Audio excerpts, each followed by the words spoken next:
This is a production of Cornell University.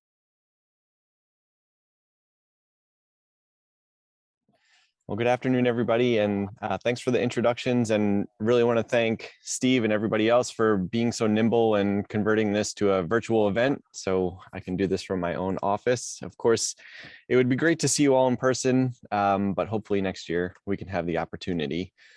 So today we'll be talking about rodent management for agricultural producers, and we are going to jump right in to the content of why.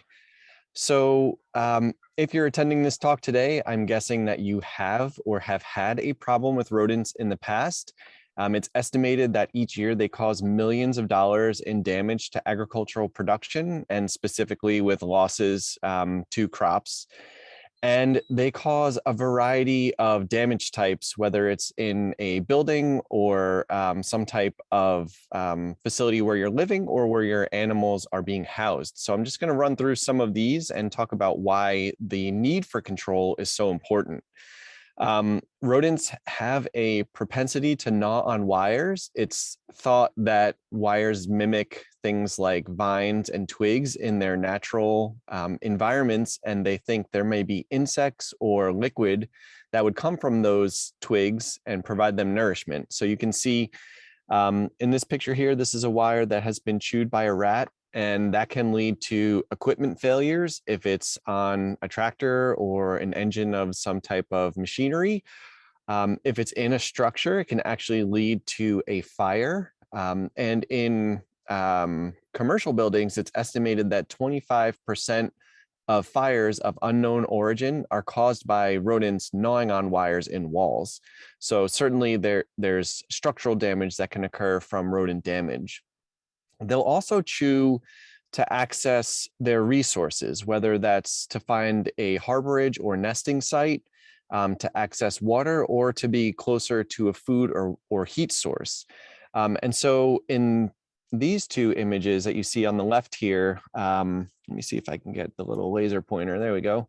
You see this hole that was chewed into an old school chicken coop, and you see the result on the inside here where rats were coming in and feeding on the grains prepared here for the chickens, also drinking the water and harassing these animals. And in some settings, when feed conversion is extremely important, if you have all these holes caused by rodents, it's going to decrease the temperature and going to affect how your animals are doing in that environment. So it's not just the structure, but also influence or impacts on the animals as well. Some of the rodents that we'll talk about today are going to burrow in the soil, and that includes our groundhogs and rats. And this can lead to cave-in issues where the soil then collapses on top of itself. If you're running a tractor over that, there could be damage to the machinery. If you're walking over that, there could be damage to you.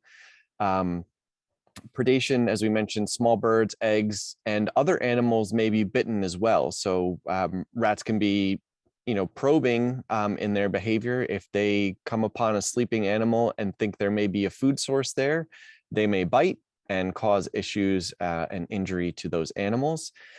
And of course, the main concern that we have is contamination of food, feed, and product.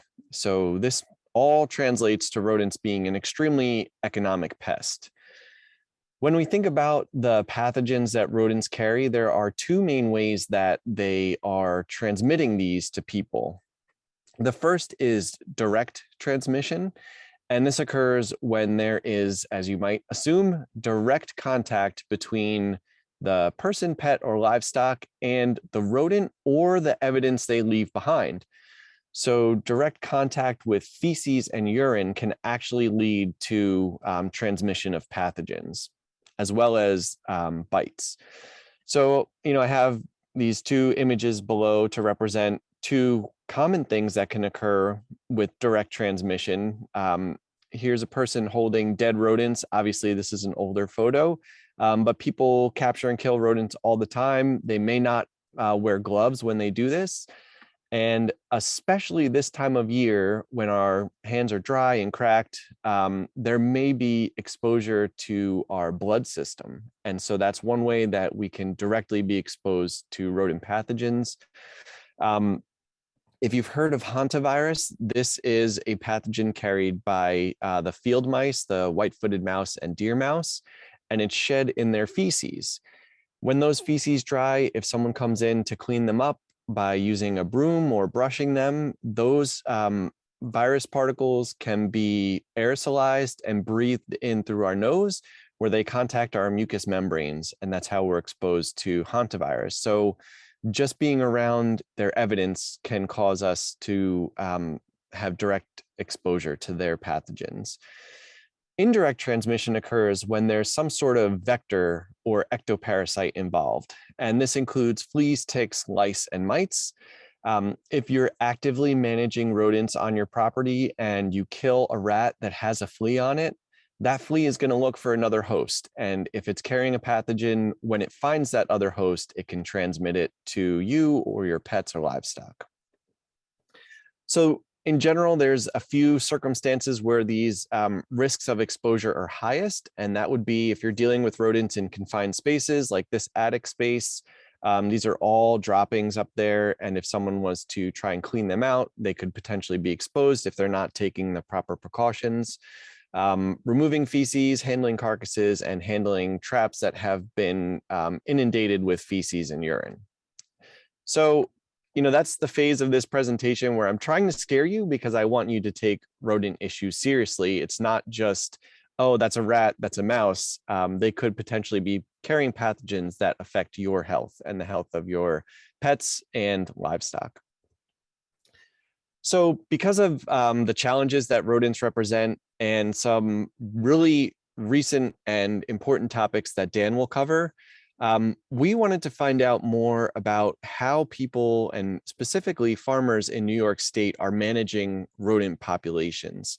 With the help of Dan and my supervisor, Jody Gangloff-Kaufman, we developed a survey with 9 questions on rodent issues and management practices.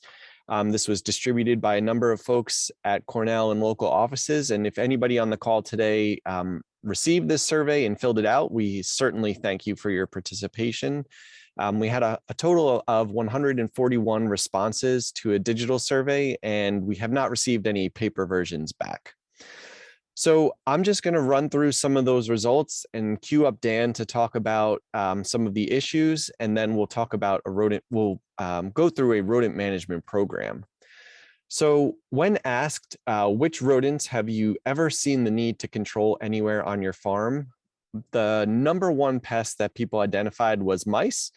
This wasn't broken down to the different species of mice that we have that can be a pest in and around structures.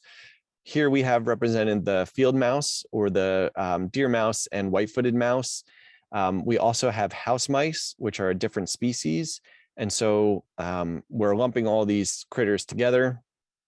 Groundhogs and woodchucks were second, and rats were third, and then followed by all these other critters that are considered to be wildlife in the eyes of New York State.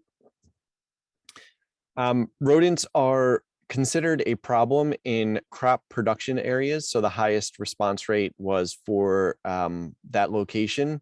But rodents are a problem for farmers and agricultural producers in any number of locations. We didn't ask a question in this survey of what type of commodity do you produce. Certainly, if we knew that, there may be some reasons why there's different, animal housing is a high percentage. That could be because most of the people that receive the survey have animals. We're not sure. But in any case, the areas that people are most concerned are where your crops are being grown. So we don't want to see any damage to those commodities. An interesting one that wasn't listed on the survey, but people came back and said is an issue were the maple syrup lines. And again, these are very similar in size and shape to wires. And so rodents, again, may perceive that there's some sort of resource within these maple syrup lines, which in fact there is. There's a readily available liquid for them to drink. What methods are used to manage rodent pests? And so this is what we kind of expected, was that rodenticide baits would be the number one reported technique used to manage rats and mice and other rodents available on the farm. Snap traps came in second. And then you can, see through some of these other techniques that are available as part of a rodent management program, but may not be used very extensively on New York State farms. So encouraging wildlife, cats, glue boards, exclusion, et cetera. And we'll talk about some of these as we talk about developing our own rodent management program. Some alternative options that people presented. So the use of dogs to hunt rodents on the farm, shooting rodents, and live trapping were also commonly reported in the survey. These are just listed for the purpose of indicating what people responded. Some of these techniques that are included here have efficacy data, but others do not. So again, we'll look at those later on. Who implements the methods used to manage rodents on farms? So in most cases, that is falling to the person who responded to the survey, the owner themselves, or their immediate family. In some cases, that's farm staff. In very few cases, that is a hired pest control business. And the instances where that takes place is probably a large production where they have the resources to hire an outside contractor for that problem. Some of the other, people that were providing pest management for rodents on farms were farm partners, nuisance people with a nuisance license or IPM extension. Which of the following applicator certifications do you or your staff hold? So for this question, we really wanted to know what level of education are people receiving about the different techniques used to manage rodents, and then what license categories do they have? When we listed all of these categories that could have some education about rodent management or just in general about pesticide management, we found that most respondents did not have any certification. And so we have listed here the different categories where people did have a license.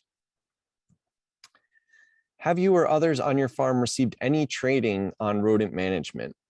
And again, very few people have received formal training, and this relates back to our previous question about certification, but most respondents have not received any formal training. And so this is concerning to me as an educator about pesticide management and particularly rodent management. Rodents, as we'll see today, are extremely complex animals, and managing them requires an understanding of their biology.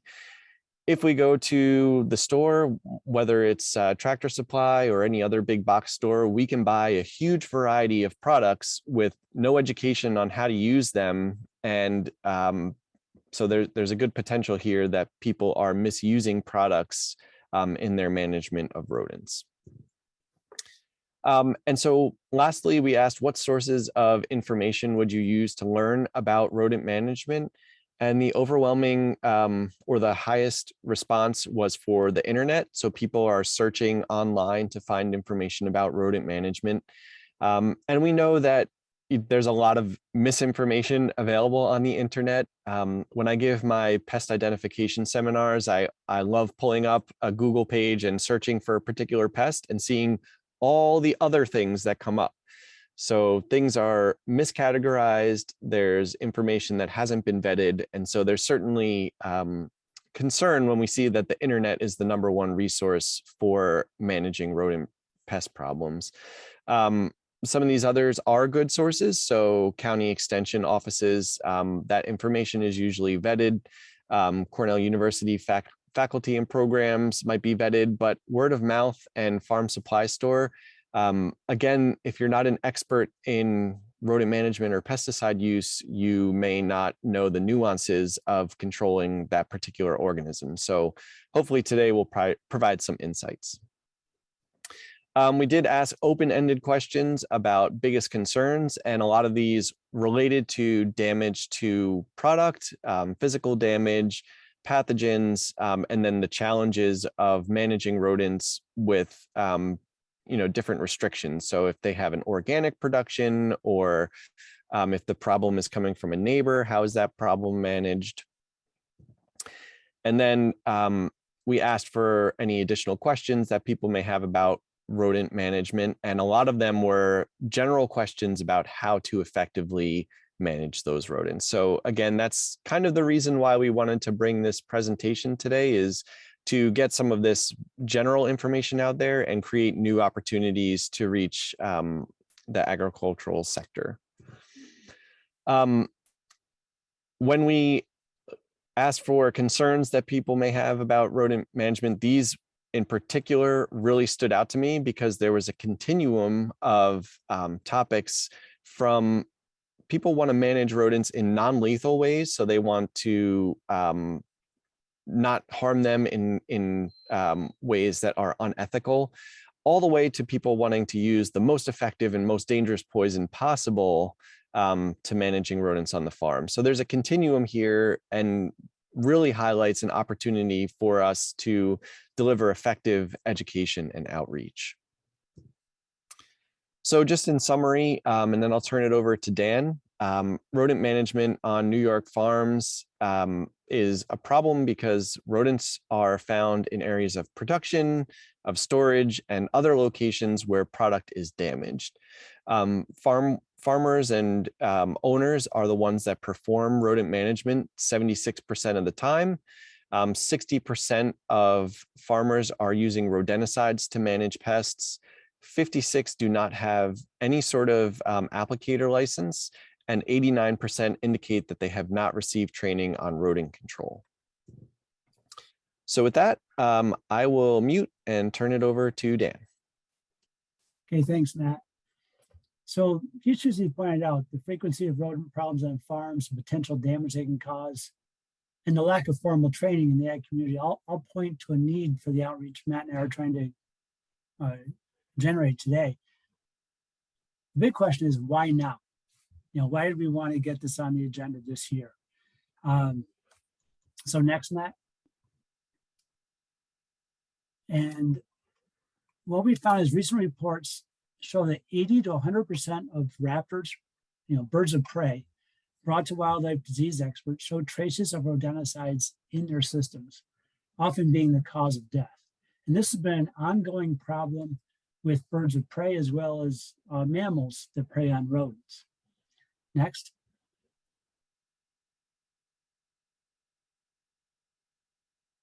Okay. And this has led California to ban most uses of rodenticides. I believe this is just in the last year. They first tried to take rodenticides out of the hands of homeowners by making them all restricted use. But the frequency and occurrence of poisoning in birds of prey and other mammals, non-target organisms, didn't lessen at all. So they increased the ban to include most uses, especially for structural pest control. Those uses are now gone in California. But while ag use is still allowed, a lot of rodent experts believe that the problem might really be lying out in the agricultural community, because that's where the birds of prey and the mammals who are being poisoned by rodenticides tend to live. So it's possible that in a couple of years, California will say, well, we're still not seeing any decrease in the non-targeted poisoning, so we're just going to ban all uses, including ag. California often leads in these sorts of things, so New York might follow, EPA might follow.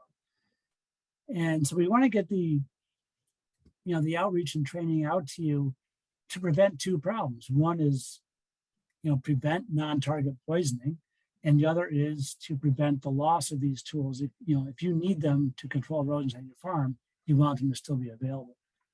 Next, please. And then there's a problem Matt alluded to about, the survey showing a lot of people looking at the internet for solutions. There's a lot of misinformation on the internet. A lot of sites talking about using mothballs to repel rodents. And there's three main problems with this. One is it's illegal. It's off-label use. I do know, after being in this business for 30 years, a lot of people aren't going to care about that. But what they should care about is it'll be completely ineffective. Mothballs are only meant to work in small confined spaces and then only against insects. If you're sprinkling them, in a barn or at the entrance to a burrow, it's not going to be effective at all against rodents. The other problem is when they are put out in the open, they become attractive to pets and livestock. If they eat them, they're very dangerous when ingested. And even kids will see these flakes or mothballs lying around and think they're candy. And you look at poison control, there is a lot of exposure among kids to mothballs. So don't use them. They're ineffective and they're dangerous to pets, livestock, and your kids. Next. And there's a lot of interest out there about using feral cats as a solution. I mean, Chicago even released 1,000 cats into the city streets to try to deal with their rat problem. And the problem with that, next, Matt, is that cats really aren't very good at rodent control, especially rats. If you want to have fun, go on Google and just search for cat or rat chases cat. And you'll find a very broad selection of humorous videos to watch. Here in New York, a study was done looking at cats, whether or not they can control rodent populations. And what they found was that you indeed see fewer rats when you introduce cats into the environment, but you're not controlling the rat population at all. They're just going undercover. The populations aren't going down. The damage isn't being lessened. They're just hiding from the cats. So people will think, oh, look, it's working. I've seen many fewer rats since I put cats into the area. But you haven't dealt with the problem at all. Next. And cats don't really fix the problem of birds being killed by rodent control measures either. Outdoor cats literally kill billions of birds a year. And, if they were just going after the starlings or the pigeons that are causing a problem on your farm, that'd be one thing. But they're targeting songbirds, which are actually very beneficial organisms. They eat a lot of insects. Some of you might have woodlots you rely on for additional income, harvested timber on occasion. And songbirds have been shown to be very crucial to healthy forests by eating the insect pests in forests. So we want to preserve those birds as well. Next.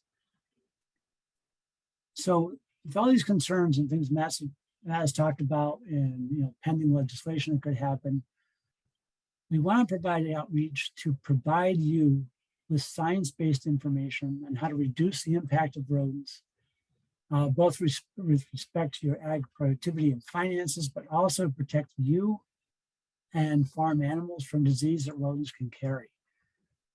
It's not just on farm. If rodent droppings get into grain that's shipped downstream, that can cause problems like salmonella and all sorts of problems. People eventually eating food products made from that grain. So we want to minimize non-target exposure to rodenticides and the harm it causes. And that will do two things. So one, prevent non-target injury, which nobody wants, but also help keep rodenticides in the toolbox, in your IPM program for effectively managing rodents. Next slide, Matt. So before I turn it back over to Matt to talk about effective rodent management, I just want to cover the legality of using rodenticides on the farm. If you're using general use pesticides or rodenticides, the only time you need to be certified on the farm is using them in farm worker housing. And that's because New York State regulations actually require you to be certified to apply any pesticide in someone else's living space. Okay, you can use general use pesticides all you want in your own home, but where someone else is living, that's a different matter. With restricted use rodenticides, any of your private applicator certifications will cover that use, except around farm equipment storage or in any residence, either yours or farm workers, in which case you would need commercial certification. So keep that in mind as Matt now talks about the overall process of managing rodents on farms. Great. Well, thanks, Dan. So the next phase here is that we're just going to walk through a rodent management plan and talk about all the different components that we currently have for managing rodents on the farm. So the first step is going to be our inspection, and followed by identification of the target pest. And then we're going to reduce the populations first with short-term management plans that quickly eliminate the population, and then long-term pest reduction, which addresses the environmental conditions that support those pests, monitoring and evaluation. So typically when I provide a presentation on rodent management, I spend about 60% of that presentation on the inspection process. And this is because the inspection is so critical to developing a rodent management plan. It's key to finding out where the pest problems are located and the extent of that problem, defining the structural deficiencies, so they're the ways that they come in and the ways that they use the environment, identifying which pest species is present, any sanitation or water issues that provide nourishment for them, establishing the treatment method, and specifically determining what material to use and where. And when it comes to rodent inspections, there's always the recommendation of performing these at dusk or just before dawn, because that's when rodents are most active. So if we can actually observe the critters when they're doing their foraging or performing damage, it really helps us understand the best places to put our management equipment. So in terms of our inspection, and this is why it's such a huge part of a presentation, we're looking for not just the rodent evidence, the things that rodents leave behind, but also the environmental conditions that are attractive to them that make them want to be in that location. So the first thing, recognizing the evidence, I will say, don't be fooled by the stool. There's a lot of things out there that can be easily confused with rodent droppings. And so this first one on the top left is about the same size, shape, and color as rodent droppings. But in fact, these are fly pupal cases.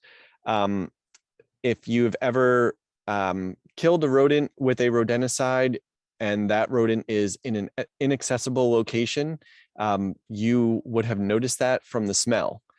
And that smell is disgusting to us, but highly attractive to decomposers like blowflies and other types of flies. The flies will lay their eggs on that carcass, develop into mature larvae, and then crawl away from that food source. And that is when this stage would be observed. So there's times when a rodent problem can result in these fly pupal cases ending up in extremely weird places. So it's important to be able to distinguish them and recognize them.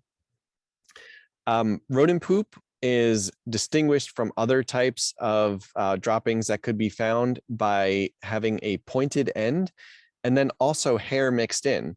So rodents are groomers. They are constantly licking themselves to clean off anything that gets on their fur. And in that process, they will ingest some of that hair. You can see it come out the other end in this picture. Those are mouse droppings. Obviously, the large droppings up here on the right are rat droppings, and these are all to scale. The third type of dropping that sometimes gets confused with rodent droppings, especially in buildings, but certainly in swine production and other types of livestock rearing, are cockroach droppings. These are droppings from an American cockroach. They're about the same size and shape as mouse droppings. But whereas rodent droppings have pointed ends, these typically have blunt ends, and they will have these vertical lines on them that are formed by the internal structures on the cockroach. So easy to distinguish when you look close, but most people don't want to take that close of a look at poop. Oh, okay. So some of the other evidence that we have are going to be footprints. Rats will leave whole footprints in dirt, in dust. So in a lot of settings where people are not active, there could be collections of dust, and it'll be very easy to see these footprints. Rats will also leave a tail drag, especially in large adult rats, so you can distinguish which pest is present from those. Whereas mice, it's almost like they're running on their toes, and they leave these sort of little pock marks we have measurements there, but it's very easy to distinguish those pests. We can actually distinguish which rodent pest we have from the size of the gnaw marks that are left behind. And we will take a look at an example of why this is important. So for a pair of teeth, if we broke out our little ruler and we found that they measure 1 to 2 millimeters, we're looking at a mouse problem. If a pair of teeth measures 3.5 to 4 millimeters, then we are dealing with rats. Rodents are mammals just like us, and we have sebaceous glands associated with our hairs. Rodents have the same, and they are constantly producing these oils that coat their furs. As they walk over or through the same path time and again, they will actually deposit those oils, leaving what's known as a sebum trail. So this is inside a building. You can see where the heavy mouse population was running under a door and going into this little hole here at the bottom. But those same oils can be detected outdoors. This is next to a rock wall where there was a rat infestation. And as the rats ran out to find their food source, they were depositing those oils. So sebum trails are helpful in determining where rodents are moving. And then, of course, for rats and groundhogs, like we said earlier, they will create these burrows that are very easy to distinguish and find out in our environments. I suppose I didn't include this picture here. So the reason that it becomes really important to distinguish between rats and mice in some cases, if we aren't seeing the critter that's causing the evidence and we haven't found any droppings, if we put out bait and we measure the teeth marks on that bait, we can determine which type of trap we need to use in order to catch those rodents. Otherwise, we may think that we have rats, or we may think we're dealing with mice and put out the wrong device. And rat devices are too slow and clunky to catch mice, and mouse traps are too small to do anything to a rat. So we need to make sure we're selecting the appropriate piece of equipment. We do have these forms available on our website, and I can share that link at the end of today's presentation to help you collect the information that may be pertinent. This is on our pest exclusion page and would help you collect information about where rodent activity is found, what type of evidence is present, and what the recommendations would be to implement a management program. So once we perform our inspection, we want to identify the pest. As we said, there are keys that are out there to help you differentiate the various pests that may be found on a farm. But knowing which pest is going to really help you figure out the management strategy, because pest identification informs where the nest sites are found, when that organism is active seasonally, what their preferred food sources are, what their reproductive capacity is, and even their foraging habits. So I like to give this example that accurate identification is essential, and the target pest will influence our management plan. Here we have 2 different species of mice. One of them is the house mouse, and house mice are permanent residents inside structures. If they're introduced to a grain bin, they're going to stay there their entire life. They don't need to forage for water. They can metabolize the grains and get enough nourishment from that. And so if we know that they're staying in that one location for their entire life, we know that our priority for managing them is going to be trapping them on the inside and doing some sort of exclusion to prevent them from moving to different areas within inside that structure. On the other hand, our paramiscus species, our white-footed mouse and our deer mice, they are seasonal visitors. So they spend most of their year outdoors, but in the fall through spring, they come indoors, they will nest and reproduce. And so if we are catching or observing this mouse inside, it means that there's an opportunity for us to seal them out so they can't come in. So again, we provide the identification chart that'll help you figure out which pest you have so that we can implement a pest reduction plan. Without a comprehensive plan, what ends up happening is that we just harvest individuals from the population. We don't manage or eliminate that infestation. So we're going to talk about all of these different approaches to rodent management and then integrating them so that we have an effective management plan. We'll talk about trapping, the use of rodenticide baits, and asphyxiation with burrow treatments. So based on our survey, we know that a lot of agricultural producers in New York State are using rodenticide baits. Realistically, it's the most economic approach because we can purchase a bait, put it in a bait station, put it outside, and hope for the best, right? We don't have to reset anything. We just have to make sure that there's an ample supply of bait. Of course, there are risks associated with the use of these baits. Dan highlighted a lot of these for wildlife, but also for non-target effects, including our pets and small children would be interested in some of these candy-looking baits. They come in a variety of sizes, shapes, consistencies, textures, ingredients, and colors, and all for different reasons. So different formulations have different uses and different use restrictions.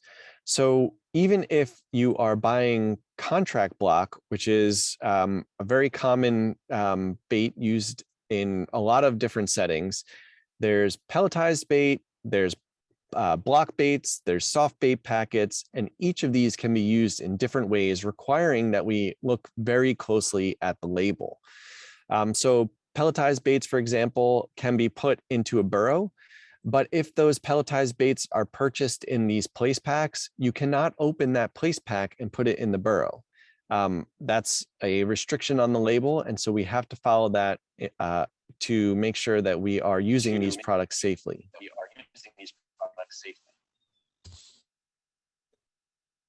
In terms of following that label and applications, the one that I really wanted to highlight was the use of tamper-resistant bait stations. And this came from our survey. Large chunk bait is useless. Small pellets work the best. Modern bait stations are useless. Milk jugs with holes work very well. So this is someone's approach to rodent management. They don't think that these bait stations are effective. And what I would contend is that the placement of these devices, it's what's really essential to make them effective. If we put them in the correct location based on our inspection, we can ensure that rodents are most likely to visit the device and feed on the bait in a way that is safe and protecting the people, pets, and livestock around. So for outdoor above ground applications, we are required to use a tamper-resistant bait station. The requirement to do so is falls on the applicator, so whoever's putting out the bait, and not be more hydrating. If they're in an environment that doesn't have much protein, they would be attracted to that as well. And then there's options for us to not use a bait at all. If we find a runway that has lots of droppings or a sebum trail, we can actually place a trap without setting any bait on it at all. The rodents will just run over that location. The thing that we don't want to do is overbait a trap. In this bottom right image, you see a lot of Nutella, which in my opinion is a horrible waste because Nutella is delicious.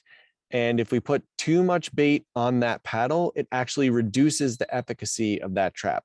So we want to make sure that we're putting bait just in the well that is found right here at the base of the trap. We want to make sure that we're placing traps based on our assessment. I think this is the biggest part of the inspection, is that we're looking for the rodent evidence so that we can place devices where they're active. This can include overhead locations like pipes. These pipes are running in a garage, and you can see the mouse droppings overhead. If we affix the trap to that location, we have a much better chance of catching a rodent than if we put them on the ground where it's convenient for us to service the device. Another technique that can be used to enhance our capture is if we place runway traps in pairs. Rodents may be running along and see a trap ahead of them. They'll take a leap And if you have another trap that's in line with the first trap, they will land on that second device. So spacing them a couple inches apart can help us capture more rodents. I mentioned asphyxiation. So there are products that are available that use carbon monoxide and carbon dioxide gas.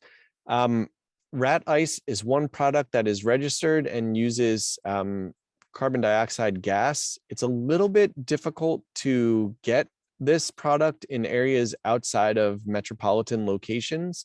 But the way this works is that you put carbon dioxide or dry ice into the rat burrow and you close all the burrow openings. The carbon dioxide sort of falls down because it's heavier than air, and it goes to the lowest part of the burrow and it ends up suffocating the rodents. It's considered a less painful death than some of the other techniques that we use, and there are certainly advantages to doing these types of burrow treatments. We mentioned earlier that ectoparasites can jump off a dead rodent and look for another host, whether that's you or a pet. And if we are confining the rodents to their burrow system, then we're less likely to encounter those ectoparasites and any pathogens that are carried by the rodent. There's also devices like the Burrow RX machine that uses carbon monoxide, and you can purchase this to inject into rodent burrows, including groundhogs, and a new inert gas injection system that would also be similar, where it injects the active ingredient into the burrows. As Dan mentioned earlier, there is a lack of efficacy or scientific support for some management approaches, and those include the repellents. A lot of companies want to try and sell a secondary plant metabolite as a rodent repellent, things like cedarwood oil, peppermint oil, but there's just not enough scientific evidence to support their use. If it comes down to eating food or being disgusted by a smell, I think rodents would choose to eat the food and survive. So these may be useful in some settings, but not really an effective management strategy. The use of sonic emitters has been promoted. Here's a great advertisement here. It shows this emitter is actually going to kill the rodents. That's the expectation. The reality out of a research study looking at these devices shows a mouse climbing up and actually sitting on top of one of them. So how effective they are if the mouse is sitting on top of it. Again, the choice between food and a sound that's annoying, you're going to choose food. And again, predators, as Dan said, sometimes we think that our cats are actually reducing the population, but may cause them to be more cryptic. So the way that we're going to effectively eliminate a problem and prevent them coming back is our long-term pest reduction strategies. This includes sanitation to remove things like clutter. Clutter can provide harborage for rats and mice. This is a typical setting on a farm. There's old equipment, there's old items that just get left and forgotten. And so these may provide harborage for rodents to burrow and go undetected. But sanitation is the biggest issue. So if there is a food source readily available to rodents and we can't prevent them from accessing that, their populations are going to continuously come back. So anything that we can do to remove those food sources from them is going to help us in our management plan. One of the techniques that we try to promote in the pest management industry is pest exclusion.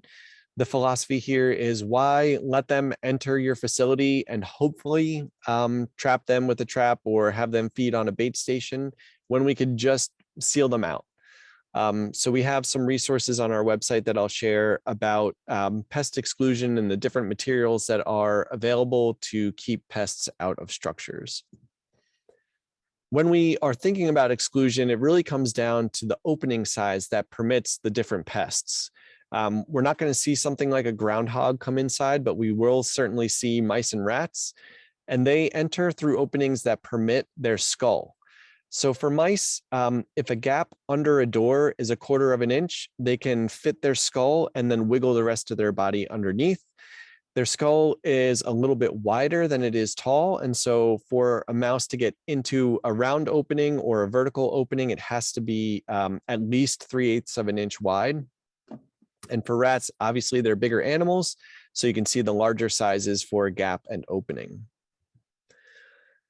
What we want to keep in mind is that not all products that are used on structures are going to be effective at keeping out rodents. So we may go to a big box store and purchase a weather strip to think that we're going to keep rodents out, but they can easily chew through these in one night. We may have seen that image earlier on with the hole in the building. We may think, we'll just fill that up with some expanding foam and that'll help our temperature retention. But rodents can easily chew through that and actually may use expanding foam as a nesting material. So you're actually helping them when you use that product.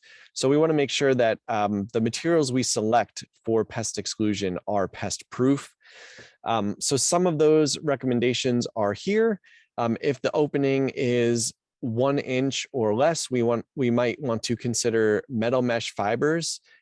This is not steel wool. This is stainless steel metal mesh. It's a specific product that's sold for rodent exclusion. If we just use steel wool or burrow, that will rust and break down over time and provide that entry point still to rodents. We may use elastomeric sealants, which are like caulks, but they do not pull away from the sides of the surfaces they're attached to. Or in situations like this, where there's a pipe going through an opening, we can use something called an escutcheon plate to affix to the structure and prevent them from getting around that pipe. When openings are larger or at doors, we can use hardware cloth. It works out great that 1/2 inch hardware cloth is the right size to exclude rats, and 1/4 inch hardware cloth is the right size to exclude mice. So we can use those products to cover holes and prevent them from getting inside. If you're dealing with rats, it's really important that you affix that properly to the structure.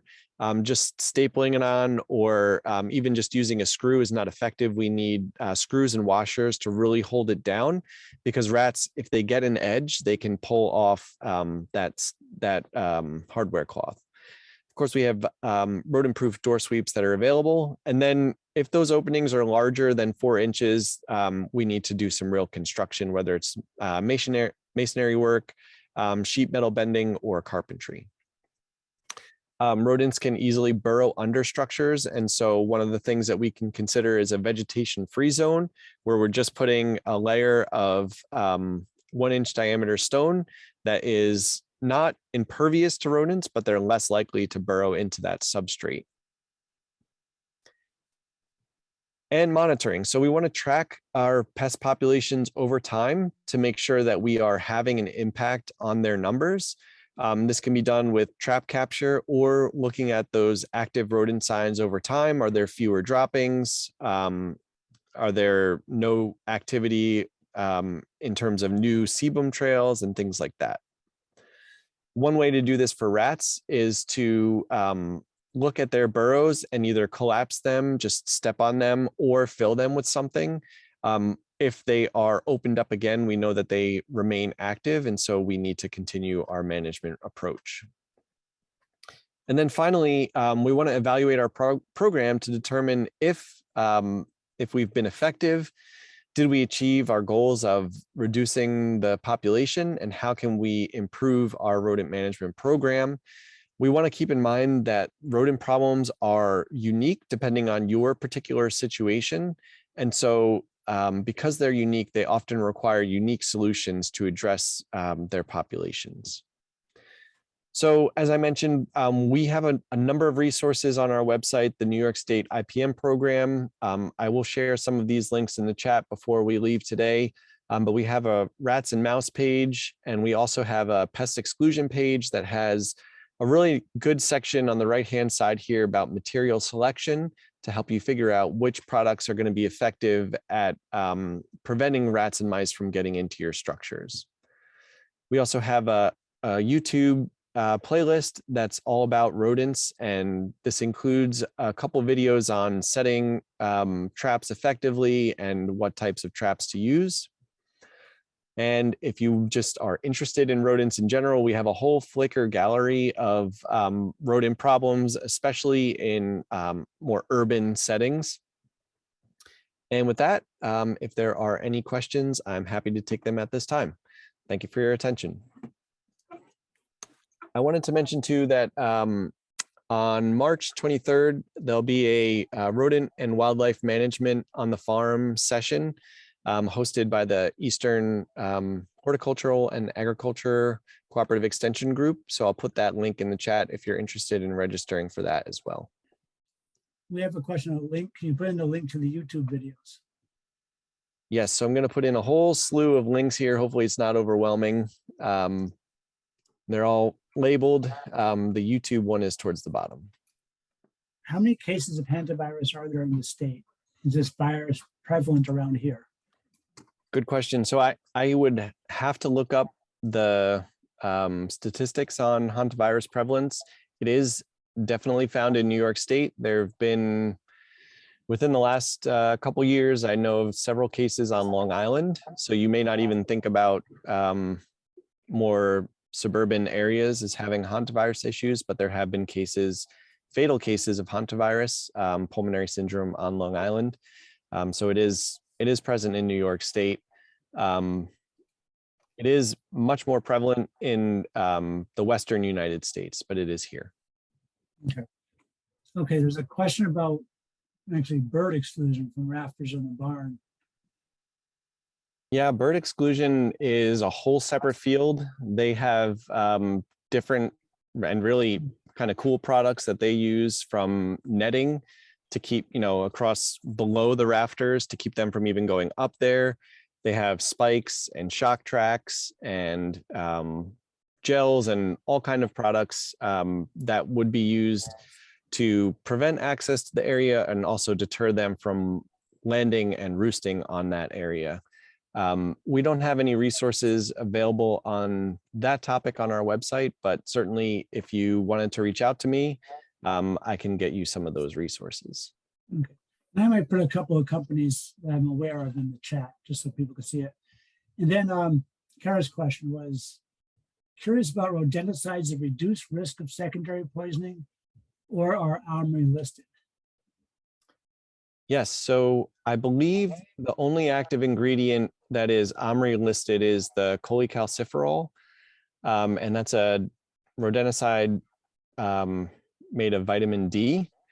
And so I want to make clear that it's still a rodenticide. It still kills rodents, but it doesn't have the risks of secondary anticoagulant rodenticide poisoning because it doesn't easily transfer to other animals.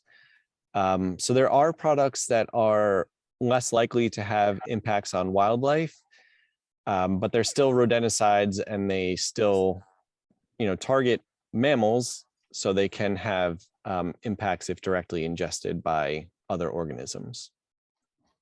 Okay, And I don't know any trade names of products with cholecalciferol. Okay, I think that brings us right to the end of the session here. I'll just jump on here and thank both Dan and Matt for what I thought was a really fascinating presentation and one that I haven't really sat through before. But I learned an awful lot today, so I really appreciate that. The expo will continue tomorrow. Tomorrow we have 2 sessions focused on labor, one on dealing with H2A audits and the other dealing with sort of interacting with your employees. And then we also have a session which will include pesticide credits that will be focused on the lanternfly. This has been a production of Cornell University, on the web at cornell.edu.